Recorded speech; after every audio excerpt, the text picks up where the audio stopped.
Assalamualaikum warahmatullahi wabarakatuh. Sobat muslim yang beriman, bertemu lagi bersama dengan saya Rizky Nurhidayah. Dan kali ini Rizky akan menceritakan Perang Buat.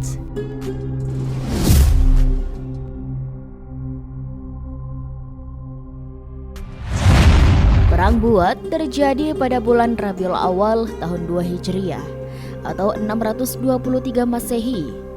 Dalam perang ini, Nabi SAW memimpin langsung 200 orang sahabatnya.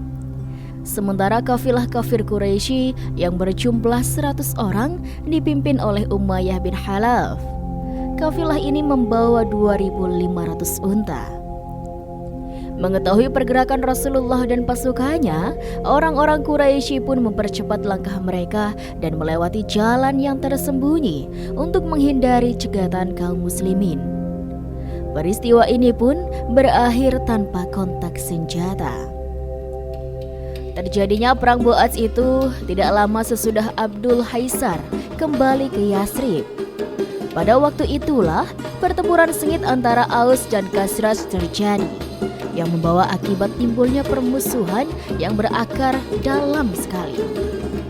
Setiap golongan lalu bertanya-tanya, kalau mereka itu yang menang, akan tetapkan mereka dengan kawan-kawan mereka, ataukah akan dikikis habis. Abu Usaid Hujair sebagai pemuka Aus sangat dendam sekali kepada Khazraj. Tatkala pertempuran sudah dimulai, pihak Aus mengalami suatu kekacauan. Mereka lari tunggang langgang ke arah Najd yang oleh pihak Khazraj selalu diejek. Hujair yang mendengar ejekan itu meletakkan ujung lembingnya ke pahanya, lalu turun dengan mengatakan, "Sungguh luar biasa, tidak akan tinggal diam sebelum aku mati terbunuh. Wahai masyarakat Aus, kalau kamu mau menyerahkan aku, lakukanlah." Pihak Aus sekarang mau bertempur lagi. Pengalaman pahit yang telah menimpa mereka menyebabkan mereka kini berjuang mati-matian. Khazraj dapat mereka hancurkan. Rumah-rumah dan kebun kurma Khazraj dibakar oleh Aus. Kemudian Sa'd bin Mu'adh al-Asyadi bertindak melindungi Khazraj.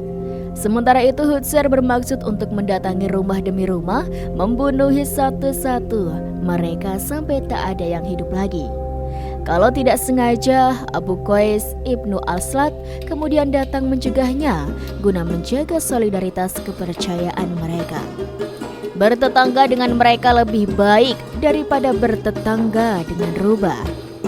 Sejak itu, orang-orang Yahudi dapat mengembalikan kedudukannya di Yathrib. Baik yang menang maupun yang kalah dari kalangan Aus dan Khazraj sama-sama berpendapat tentang akibat buruk yang telah mereka lakukan itu. Hal ini yang sekarang terfikir oleh mereka, dan mereka sudah mempertimbangkan pula akan mengangkat seorang raja atas mereka itu. Untuk itu, mereka lalu memilih Abdullah bin Muhammad dari pihak Khazraj yang sudah kalah. Mengingat kedudukan dan pandangannya yang baik, akan tetapi karena perkembangan situasi yang begitu pesat, keinginan mereka itu tidak sampai terlaksana. Soalnya ialah karena ada beberapa orang dari Khazraj pergi ke Mekah pada musim ziarah. Suku Aus dan Khazraj menetap di Yathrib, di mana kaum Yahudi datang lebih awal yang mengambil wilayah-wilayah yang subur dan jernih. Hal ini memaksa Aus dan Khazraj menempati wilayah-wilayah gurun Yathrib. Suku Aus dan Khazraj merupakan suku yang berasal dari Yaman. Nama Aus dan Khazraj berasal dari dua orang laki-laki kakak beradik. Keturunan mereka terbagi menjadi dua golongan. Karena suku ini memiliki hubungan dengan suku Aus yang pindah dari Yaman ke utara dalam periode yang berbeda. Yang paling awal kemungkinan 207 Masehi, ketika Khuza'ah berpindah ke Mekah. Sejarawan berpendapat lain menyangkut alasan kepindahan suku Aus ini. Sebagian mempertalikan karena hancurnya bendungan Ma'rib dan banjir Al-Aram. Yang lain berpendapat perpindahan suku Aus dikarenakan ketidakstabilan politik dan kehancuran ekonomi akibat dari dominasi Romawi terhadap Laut Hitam. Ini adalah uraian yang lebih mungkin, sobat. Karena jauh lokasi dam di antara anggota suku Ad yang pindah adalah suku Aus dan Khazraj yang menetap di Yathrib bersamaan dengan kaum Yahudi. Keadaan suku Aus dan Khazraj di Yathrib menjelang datangnya Islam telah terjadi pergeseran yang mengacu pada prospek kelompok-kelompok Aus dan Khazraj dan semakin sempitnya peranan Yahudi. Karena pada mulanya kaum Yahudi menguasai dan mendominasi keadaan ekonomi di Yathrib. Kaum Yahudi menguasai tanah-tanah terbaik dan oase-oase Taima, Fadak, dan Wadi Al-Qura berada di bawah pengawasan kaum Yahudi. Hal inilah yang menjadi tantangan bagi kaum suku-suku Arab atau Aus dan Khazraj. Pada saat kebencian antara kaum Yahudi dengan suku-suku Arab semakin tajam, kaum Yahudi menggunakan siasat memecah belah. Ternyata siasat ini berhasil, sobat. Akibatnya terjadi konflik, bahkan pertempuran antara kedua suku. Dan masing-masing suku mencari sekutu-sekutu mereka. Dalam hal ini, para sejarawan berbeda pendapat tentang suku dari masing-masing suku. Pendapat yang pertama, yaitu suku Aus bersekutu dengan Bani Nadir dan Bani Kainuka. Sedangkan suku Khazraj bersekutu dengan Bani Quraiza. Yang kedua, suku Aus hanya bersekutu dengan Bani Quraiza. Dan suku Khazraj bersekutu dengan Bani Kainuka dan Bani Nadir. Puncak permusuhan suku Aus dan Khazraj ditandai dengan pertempuran Bu'ad 617 Masehi selama 5 tahun. Tak ada satupun yang mengklaim kemenangan. Akhirnya mereka pun sepakat untuk mengadakan gencatan senjata atau asul. Inilah awal perubahan bukan hanya bagi masyarakat kota Yathrib, tetapi juga dunia lewat hijrah Nabi Muhammad SAW ke kota tersebut. Pada saat perjanjian gencatan senjata inilah, mereka sepakat untuk mengangkat seorang pemimpin di antara mereka, suku Aus dan suku Khazraj, yaitu Abdullah bin Muhammad dari suku Khazraj. Dia dipilih karena memiliki pengetahuan lebih luas dibandingkan pemimpin yang lain dari kedua suku tersebut. Namun, rencana ini tidak berhasil, sobat, dikarenakan beberapa orang Khazraj melaksanakan ibadah haji ke Mekah. Seperti biasanya, Nabi Muhammad SAW menyerukan Islam kepada umat manusia agar manusia tidak melakukan perbuatan syirik. Begitu pula pada musim haji, beliau menyerukan dakwah Islamiyah dari tenda yang satu ke tenda yang lainnya, dari kabilah yang satu ke kabilah yang lain.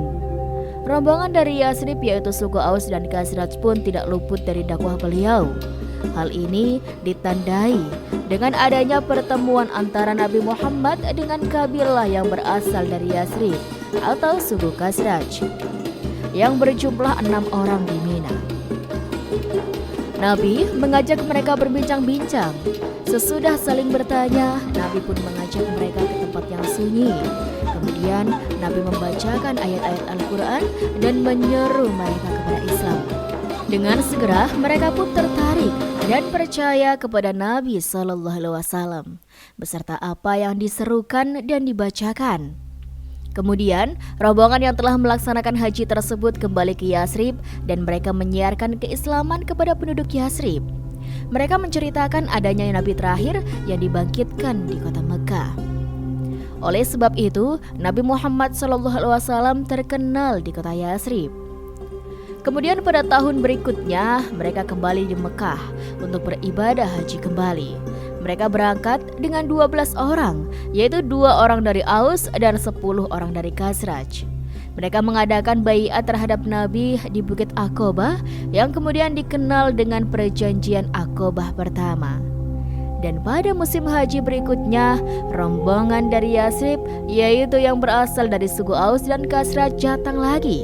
Kali ini rombongan ini berjumlah 73 orang laki-laki dan 2 orang perempuan yang terdiri dari 11 suku Aus dan 64 orang dari suku Khazraj. Setelah perjanjian Aqobah kedua inilah Nabi memantapkan untuk hijrah ke Yathrib dan beliau memerintahkan kepada orang-orang yang beriman untuk hijrah ke kota Yathrib. Maka pada tanggal yang telah ditentukan, Nabi pun hijrah bersama dengan Abu Bakar As-Siddiq setelah orang-orang Islam yang berada di Mekah hijrah ke kota tersebut. Kepindahan Nabi Muhammad SAW dari Mekah ke Yathrib berdampak pada berbagai sektor. Dengan hijrahnya Nabi, maka kota Yathrib berganti nama menjadi Madinatul Nabi. Dan selanjutnya lebih dikenal dengan nama kota Madinah. Hal ini juga berimbas kepada hubungan antara dua suku besar, yaitu Aus dan Khazraj. Mereka yang telah berabad-abad lamanya bermusuhan, setelah masuk Islam, lenyaplah rasa permusuhan dari dada mereka masing-masing. Itulah sobat kisah yang bisa Rizky sampaikan. Semoga kisah ini bermanfaat dan bisa menjadi pembelajaran bagi kita semua ya. Terima kasih sudah menonton. Sekian dari Rizky. Wassalamualaikum warahmatullahi wabarakatuh.